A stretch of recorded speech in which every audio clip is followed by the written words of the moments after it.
Welcome back to Hitting the Field. I am your main show host, Dominic Moller, and today we have a little bit of a special, little bit of a twist. We're going to be talking a little bit of Premier League. The deadline ends Tuesday, so of course, I want to talk Premier League.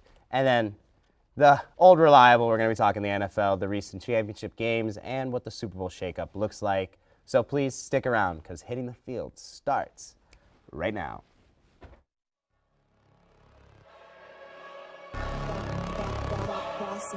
Things gon' change when I really hit the field. Undefeated champs, man, you know what's the deal. Tryna find a kid, I'm in the field doing drills. Boy, you just a sucker, you ain't never keep it real. 3 rings in my hand, I'm a warrior to the max. When I hang it up, they gon' have to give me plaques.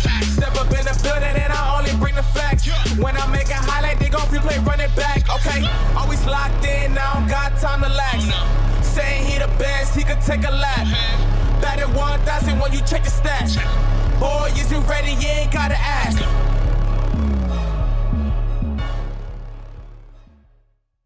Welcome back, everybody. And as you can tell, I'm joined by a few guests today. I'm joined by the veteran of main show right here, Ezrah Hines. My God. Old reliable. You know, you're appearing as much as I talk about NFL on this show. And of course, the newbie, Ron Perretti, has to come on. You know, we're talking soccer. That's his go-to. So, of course, guys, we're getting into the Premier League. I want to get right into it. Deadline ends Tuesday. Any future moves you see possibly happening, or do you guys think it's just locked? It's just no transfers. We're done for most of the big boys. I think I want Moises Caicedo to go to Arsenal. I just don't think it will happen in this transfer window, unfortunately. He'll probably go there in the summer. Brighton's like refusing to let him leave, pretty much holding him hostage at his house right now. He won't even train with the team. So he would look really good on Arsenal, but I don't think it'll happen yet. I think Enzo. I think it's Enzo Fernandez. There was a bid for, I think, 105 million euros at the moment, which would be an English record. Yeah. And you add Mudryk, who we're going to be talking about in a little bit. You keep adding to that attack. Add about 5 more players. They'll be Yeah, really good. 5 more players before tomorrow. There will be 6. There'll be a couple more 100 million spent. But he will be a pretty good piece to that team, attacking and on the back end. I think that's a good signing for them. Yeah, and Chelsea needs all the help they can get. Let's be real here. They've looked terrible. They're on horrible form. And it's surprising because their team is very good, very well structured at the beginning of the season, but they've kind of just fallen apart completely. And that's another side. Brighton's actually doing pretty good. So giving away their main guy just doesn't seem realistic. You know, they don't want to then suddenly have this drop-off. They're playing well. They might qualify for European football, and that's crazy to think. That would be really cool to watch. I think no one would have predicted that. So Never. getting right into it, though, there has been some big transfers as of late. You know, as every transfer window, there's going to be huge transfers.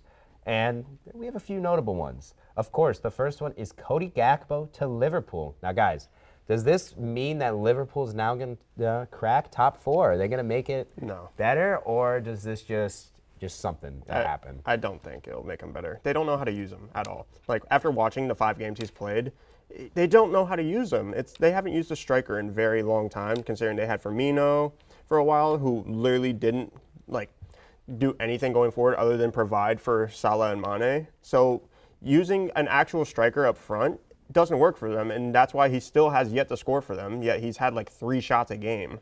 I don't think it provides anything helpful for them if they don't know their own tactics.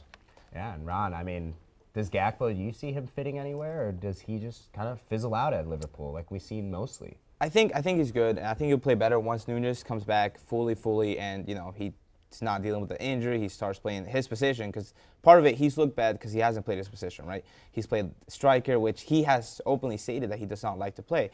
I think what it could be good for them is when Luis Diaz comes back, when Diogo Jota comes back, now you have Gakpo and your attack can look different. If you want to use speed, you got speed. If you want to use kind of physicality, then you got Gakpo, you got Jota. I think it just gives him a different look, which could be helpful for them getting top 4, but I don't think that they'll make top 4. I actually think Chelsea probably has a better chance than Liverpool at the moment. It's funny you say that. He plays out of position all games at PSV before he transferred. He played at left wing. The only games he played at striker were in the World Cup, and that's because Netherlands knows how to use a striker. And it doesn't make sense Yeah, for Liverpool has that missing piece. Sane, when they got rid of Sane, their attack just kind of fizzled out. And I will say, Jurgen Klopp has a history of being very good with strikers, though. He used to coach Lewandowski, who is arguably probably one of the best strikers in the world. So to see Nunez kind of fizzle out like this is very shocking. And yes, you could say, he's got to fit into his team, but $100 million transfer offer, he's got to fit in better. Gotta do something. He's got to do better. I mean, come on, realistically. And then now, I think this is the biggest transfer of the whole window. It's not a transfer, a huge, definite transfer, but it's a loan, a 6-month loan. But it's João Felix to Chelsea. I love it. And I love João Felix. I think he's a great young player. I love the future of the Portugal national team, even with Ronaldo leaving. So him to Chelsea, does this add to Chelsea at all, or is this just another thing for a career to kind of die for 6 months on Chelsea? I think it's gives him a different look because now they don't rely on Havertz to score all the goals. First of all, which is something that you can't. Like we've been talking about, Havertz is more of an attacking mid. He's not a striker, right? You can't rely on Havertz to go in and score 20 goals a season for you, and that's going to happen with Felix. He looked really good in that first game. He looked really good. Like he had 6 shots, which was the team total, most of the team, and I think if he keeps playing that way, he looks good. I think he could be better than Havertz and give them that boost that they need. The red card looked pretty good too. Yeah, that sucked. That ruined that whole debut. But João Felix is a great player, and definitely don't rely on Havertz to score all your goals. Yes, I know I'm saying this as they beat Man City in the Champions League. Yeah, that's a shocker. By right? Havertz goal. But no, Havertz, I don't like him up top. I think João Felix provides so much more, dropping deeper, being able to dribble through the lines, be able to play great passes, great touches through defenders. He provides a lot more for Chelsea's team that they didn't have before. So I like him on that team. I wish they got him permanently, though. I will say this, just from the game time that Felix did get before the red card, you could see the levels quality of being able to play at such a high level and then English football. So the next one we're going to have to go to is, the top division, the top team of that division. So Arsenal, and I love Arsenal. I hope they win the division, but they add to their attack. They get another piece. Leandro Trossard to Arsenal is crazy, in my opinion. Arsenal just keep building this monster.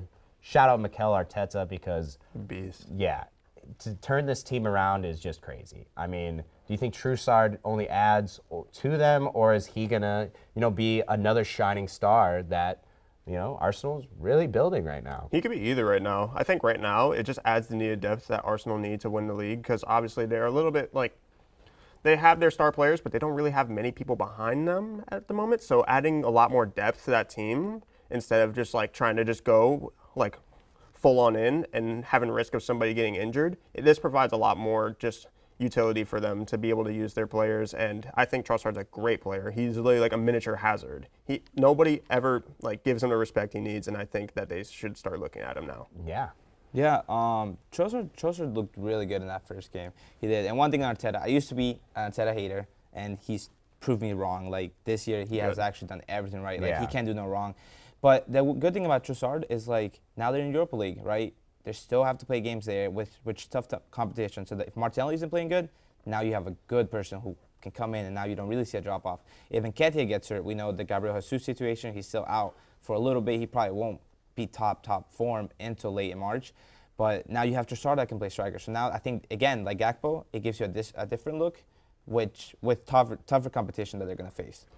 And also building off of Chelsea, guys, because Chelsea seems to be the highlight of the whole transfer window. Buying every player known to man. Yeah, I mean, they're going to shatter a record with Enzo. So, Michaelo, I don't know how to say his first name, Mudryk.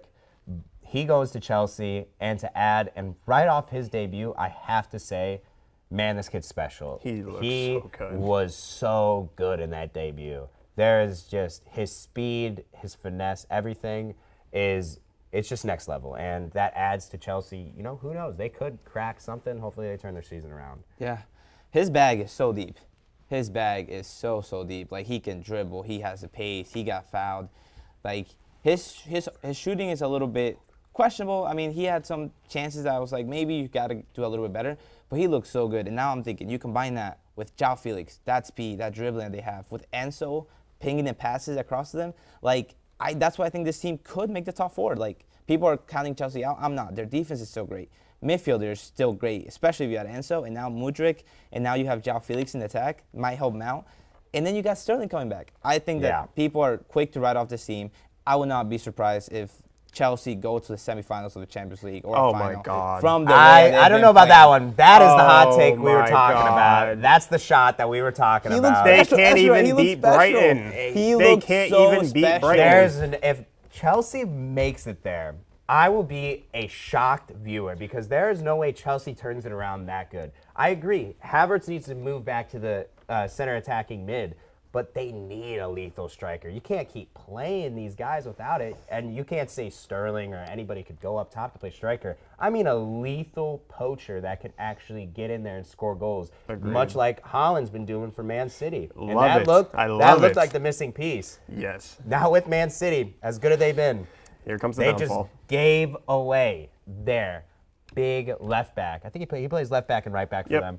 João Cancelo, which arguably is one of the best fullbacks in the world. Is. This happened this morning, so shout out Ron. He sent it in our chat, and we were a little bit shocked. He goes to Bayern Munich, another powerhouse team in the Champions League, and I think he just completes their team. You know, I was talking to, shout out with Luca Costa, I was talking to him, I said, you know, where is he going to fit? You got Alphonso Davies at left back already. He's a young star. And Luca Costa told me he's more of a hybrid, so he fits in that right back position. Really, what they've been missing with Pavard leaving, and I think he's a perfect fit, guys. I don't know. I don't know, guys. Yeah, he fits there pretty decently, and I hate to say that as a Man City fan, but yeah, Man City, what are you doing? Respectfully, you have no reason to give up our starting left back just because he's had a bad couple run of games. We are in need of a Champions League run, considering we're not going to win the Prem. Why are we giving up our starters? He was just in the Team of the Year last year. There is no reason to give up somebody that provides so much for our team, especially when we're not winning in the Premier League. We need Champions League depth. This is not okay, but he provides a lot more for Bayern on a more positive note. And Ron, do you think this pushes them over? Who, Man. Bayern? Yeah, Bayern. I think does this push them over? I think this can give them a boost. Like, they've been drawing games. But getting back to Man City, Esther, I can tell you what Man City's doing. They've been doing what they haven't doing the last 10 years. Not winning the Champions League, because they're not going to win it this year. Well, you we paid sold it this Haaland. year. Now you got a striker. And now you're still not going to win We it. just give up our star left back And now. you give him a shot left back. I don't know. Listen, I trust Pep, but I don't know about that move. I can't trust our I don't know board about right that now. move. It just wasn't right. I don't think that's a great move. I think that just weakens a strong Man City side.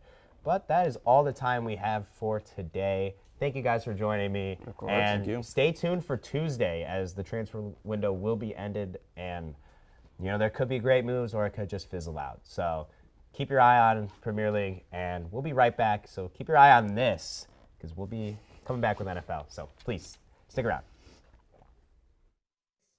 I'm Johnny Jackson.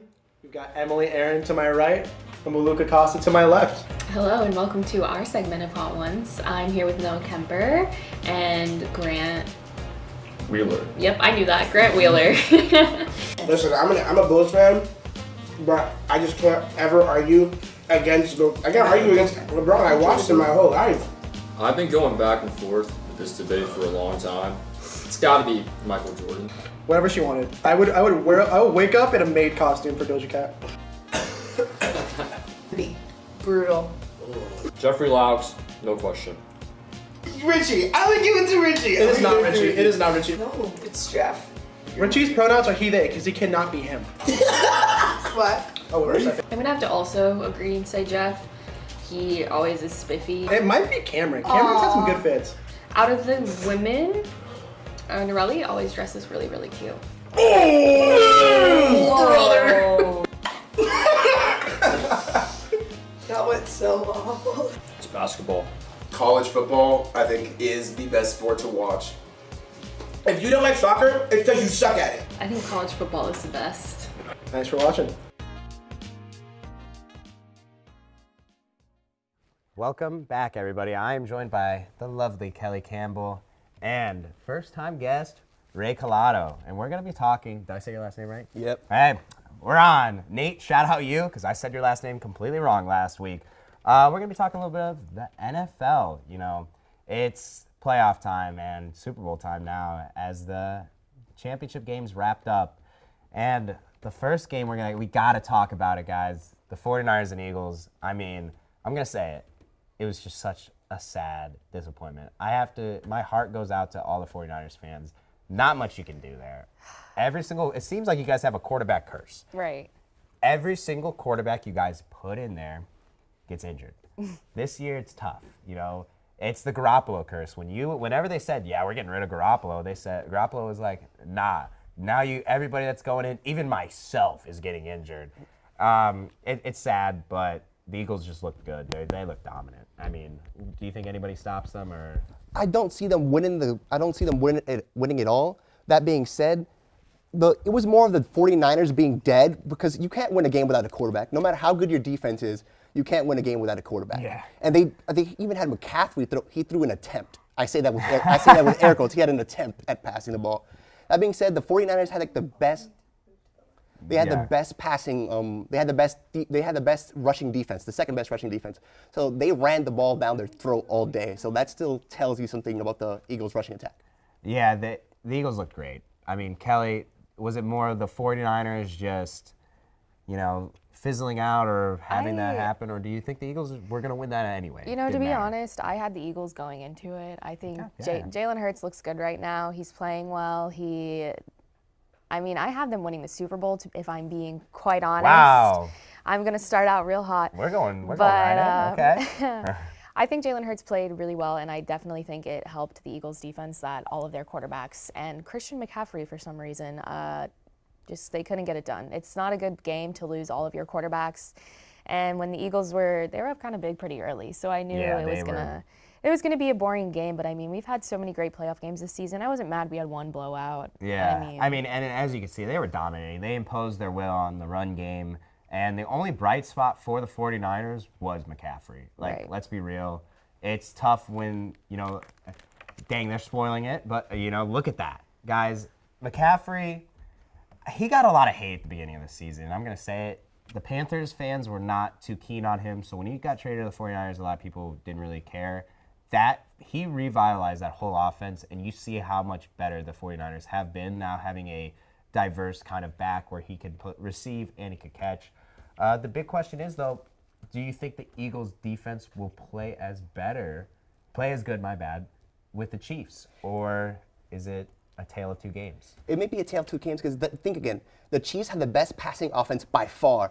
Everyone thought their passing offense would suffer with Tyreek Hill leaving, but Patrick Mahomes has proven he doesn't need Tyreek Hill to ball out. He could throw the ball to anyone. He could get a couple cashiers from Walmart and still play a game. So I feel like it'll be more of a tale of two halves. I can't see them holding the Chiefs like this. They're not going to be destroying the Chiefs. It won't be a repeat of this. So Kelly, you have the Eagles winning the Super Bowl already. Yeah. What do you think's the key for them? Any key players you see possibly with them, or for you, Ray? Do you guys see any key things that the Eagles are going to do to beat the Chiefs? Because next we're going to talk about the Chiefs. I said it and I said it again. Jalen Hurts, as long as he stays on top of his game and plays the way he's been playing, I think he's going to do well. He didn't play super great play super great. I'm saying if he continues on the upward hill, he went 15 for 25 for 121 yards, 0 touchdowns, 0 interceptions. What really, really hurt the 49ers was the 3 turnovers that they had. Yeah, and the penalties, of course. Yeah. Penalties hurt everybody yesterday. Penalties were quarterbacks leaving. Yeah, right. But penalties were really tail of the story yesterday. There was a lot of penalties in both of the games, the whole game. So. As long as the Eagles stay good on top of their quarterback play and they have to prepare themselves. Like you said, for Patrick Mahomes, that defense, he had 10 receivers with stats yesterday. 10. Yeah. 10 different receivers with stats. Yeah. And I want the NFC East to get some love because for years I had to sit down and everyone tell me the NFC East, the NFC least. We had 3 teams make the playoffs this season, and all of them won a game. So I'm just saying, what other division's doing that? As you can tell, Ray is a Giants fan. He's going to take the divisional championship glory. Yeah. The next game is probably the most interesting game of the whole weekend, was the Bengals and Chiefs. That duel, we could have predicted. It was going to be a shootout. But I think what is big with that game was Patrick Mahomes. A lot of people... I get he's great. That's the next level. He's a great quarterback, but what's different with him is how much people have been doubting him, writing him off. even with an ankle injury, it showed his toughness. It showed how much heart he has, and it shows that he doesn't need that big of a receiver because everybody is getting the love. He's sharing the love around. They play great football. Now, do you think that I got to say this. That penalty, I'm going to just shoot it out there. That penalty at the end of the game did not cost the Bengals the game. No. I think either way, Mahomes runs out of bounds. They get a play. He gets they drive down the field, kick another field goal. So to say that the Bengals lost because of that play is blasphemy in my mind. Yeah, since we're actually talking about that play right now, that was actually one of my notable players of the game. Oh, really? Joseph Osai was my notable player of the game. Yeah, he played great. That's what I'm saying. He was, member of the Bengals defense. He's number 58. In that fourth quarter, every single time the Bengals were on defense, I saw him, right on top of it. It was him. That fourth quarter, he was the defense. And he only did 5 tackles, 3 by himself and 2 assisted, which doesn't seem anything crazy, but if you watched that game last night, wherever the ball was, he was very close. And yeah, it was a very, very costly penalty for him to do that. And you saw him crying on the sidelines after the game was over because he thought he had just caught his team. Oh, yeah. Cost his team the entire game. I mean, he moved here from Nigeria when he was 10 years old. He played college football at Texas, and then he entered the league 2 years ago. So he already is doing so much. I didn't like that video clip where it was like his teammates were saying, "Don't hit the quarterback," or come on the way to the locker room. Is he really come on. I agree with you. That flag didn't cost him the play. That being said, they won because Patrick Mahomes outballed Joe Burrow. And I got to say, it brings a tear to my eye. Whenever you see a son beat his father, that moment when he surpasses his father is just a moment you need a bookmark. So this is finally a monster out of the closet. He's finally got out of it. He doesn't have to hear Joe Burrow being his daddy anymore. Even the mayor of Cincinnati came out and asked for a paternity test. That's how much people were speculating. Hey, Travis Kelce shot him right down after, called him a jabroni. It's on there. It's all over there. You know what? He's young compared to Mr. Old Man here, Patrick Mahomes. He's not old. He's I'm about to say they're both young. That's gonna be the 28. That's the future of the AFC is that battle. And I still think Burrow's great. He's getting some. He's going to be great. I think in the next few years. Looking at these two, I can see a Peyton Manning, Tom Brady type rivalry going through, battling for the AFC Championship Games. Throughout the years, I can easily see that. With more 100%. firepower, of course. Right. You know, that they're building on that better team. Outfits, too. Yeah. I am a girl at the end. Hey, girl. I have to say, this is just going to be a quick preview of the Super Bowl. Real quick, who do you think wins? Obviously, you say the Eagles, but give me a score. It's going to be close. It's going to be, honestly, Jalen Hurts needs everybody on his team to be with it. I mean, really, the Eagles just really need to be with it because, like you said, Patrick Mahomes, he's that guy. So I'm going to go Eagles. Let's go 35-31. Okay. Close game. And Ray, it seems that we're in the ballpark. Yeah, I'm going with the Chiefs. Obviously, we haven't made that clear. I can't, as a Giants fan, I can't pick the birds. But I'm saying 31-28 Eagles. Chiefs. And that being said, Patrick Mahomes, he has that experience. He's been there. He's played in these games. Jalen Hurts, not so much. We don't know how every quarterback, we don't know how they look like in the big bright lights until it comes. So we don't know what type of quarterback he is until he plays in this big game. He's been to the big bright lights in college. College and NFL are completely two different things. Right, but if you're talking about big bright lights. Yeah, Burrow was in the Super Bowl last year, but I'm going to go with the Chiefs, actually. I'm going to go 20-17, and I think Mahomes wins You only MVP. got 20 points out of Mahomes? Yeah, I think there's only 2. It's the Super Bowl. The Eagles' defense looks great. I think 2 touchdowns, and they win off a game-winning field goal. So 2 field goals, and that takes them home. And with that is going to be it for the NFL segment of the show. But stick around because I have a little bit of some things you've missed in sports that will be coming right back. So.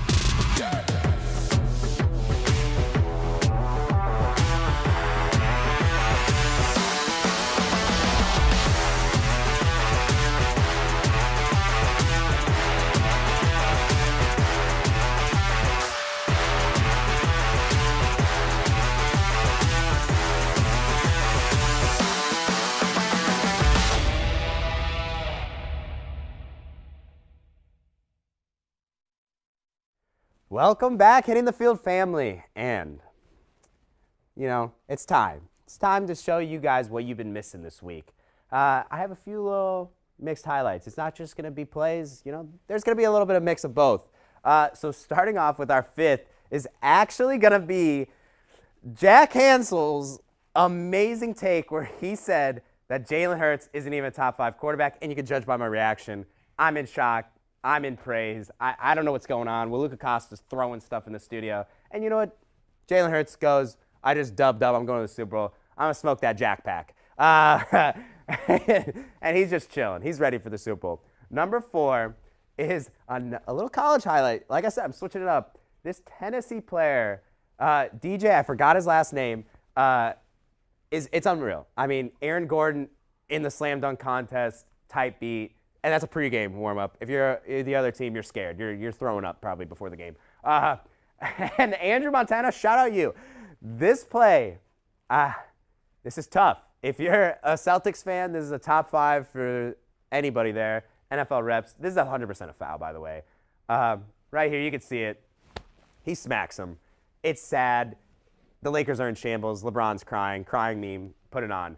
And as you saw before, CMC doing his best beast mode impression right here.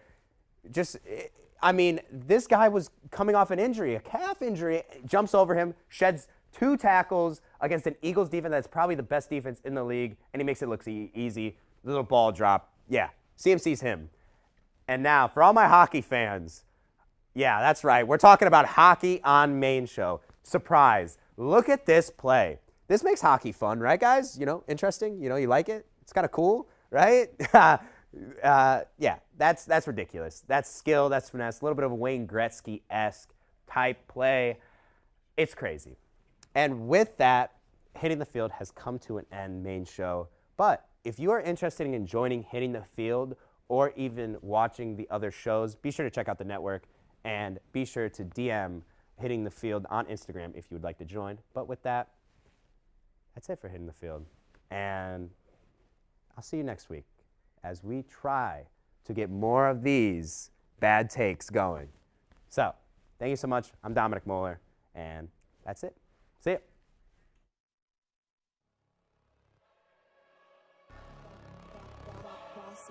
Things gon' change when I really hit the field. Undefeated champs, man, you know what's the deal. Tryna find a kid, I'm in the field doing drills. Boy, you just a sucker, you ain't never keep it real. 3 rings in my hand, I'm a warrior to the max. When I hang it up, they gon' have to give me plaques. Step up in the building and I only bring the facts. When I make a highlight, they gon' replay, run it back. Okay, always locked in, now I don't got time to lax. Saying he the best, he could take a lap.